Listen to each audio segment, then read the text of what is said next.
राजा भोज उज्जैन के प्रसिद्ध राजाओं में से एक थे। उनके यहाँ धनलक्ष्मी का साक्षात वास था। उनके कुछ मंत्री स्वामी भक्त थे तथा कुछ लापरवाह थे। ऐसे ही एक मंत्री जो गैर जिम्मेदार कार्य किया करते थे, लोगों को परेशान करते थे। उनकी आए दिन शिकायत राजा भोज के समक्ष आया करती थी। राजा भोज ने गैर जिम्मेदार मंत्री तथा एक स्वामी भक्त मंत्री को दरबार में उपस्थित होने के लिए आदेश दिया।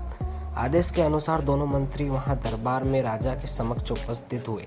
राजा ने दोनों को एक थैला देकर बाग में जाकर फल लाने को कहा।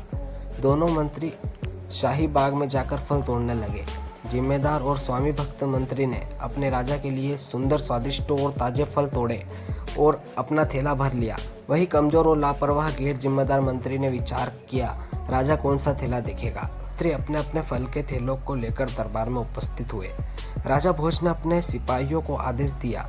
दोनों मंत्रियों को उनके थैले के साथ कैद खाने में कैद कर लिया गया। आदेश का पालन हुआ। दोनों मंत्रियों को थैले के साथ कैद कर लिया गया। राजा ने आदेश दिया था उन्हें भोजन ना दिया जाए, ऐसा ही हुआ। दोनों अलग अलग कोठरी में कैद थे। भूख लगती थी तो थैले से फल निकालकर खा लिया करते थे।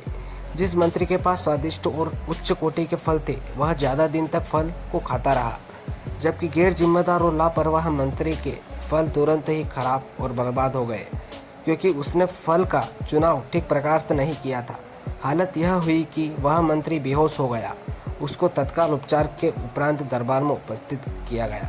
दोनों मंत्री राजा के आदेश से अब कैद से बाहर थे। राजा भोज ने मंत्री को समझाया, यह जीवन एक सुंदर बाग के रूप में है।